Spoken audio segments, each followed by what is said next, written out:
let's do a film called Lilting, which is a British drama that centres on an elderly Chinese-Cambodian lady called Jun. She's living in a care home in East London. Her husband has died, her son has died, she doesn't speak English, understandably very scared. Then she gets a visitor, this guy visitor called Richard, played by Ben Whishaw, and he says that he was a friend of her son's. Now, actually, we know that it was his boyfriend, but she never knew about this. And Richard says he wants to help her, and he hires a translator so that they can talk to each other. And he encourages this elderly lady to begin a relationship with another guy in the old people's home. And it's the story of these very different people, brought together actually by something they have in common, which is grieving for this guy, her son, his boyfriend. They both feel pretty helpless, but they're finding a way to communicate. And I think it's one of those films where it's difficult not to be impressed because it is so tenderly put together. It is so exquisitely put together. The attention to detail, it's so gentle. I think the downside is it's quite difficult to also be really gripped by it. It's certainly not a film that I would class as edge of your seat. It is so muted. It is so understated. It is so careful. Sometimes I just wish it would let its hair down a bit. But there are some very good things. Let's have a little Ben Whishaw love-in, shall we? Yeah, He's I so could engaging watch in him. this. He's amazing, and I admire him on so many levels as well.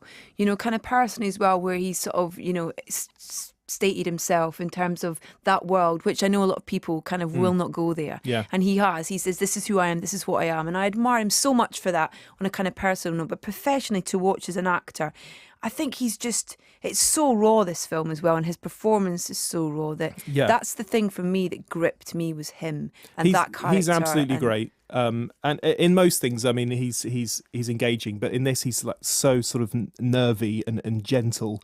And he's just replaced Colin Firth, hasn't he, as the voice of Paddington. Yeah. Very different prospect, but I think it's a good choice because he has an amazing voice. And as the character Jun, you've got this actress called Pei-pei Cheng, who's a legend. I mean, if you're into sort of 60s Chinese action cinema, a legend from that era.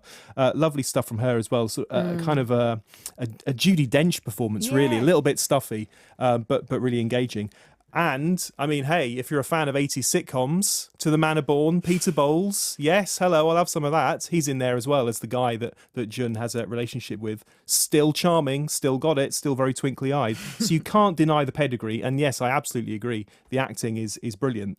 But I just think occasionally it's a little too earnest for its own good. It's only about 85 minutes, but that did just feel a little stretched sometimes because it is so slow. And I think actually the director is an award-winning director, I think, of short films, and possibly this could have worked even shorter. Let's say it's an hour, let's say it's even less, but just to have the impact, it actually perhaps could have been trimmed a little bit. Impressive, absolutely impressive. I just don't think it's quite hitting that must-see territory yet, but the director's definitely one to watch.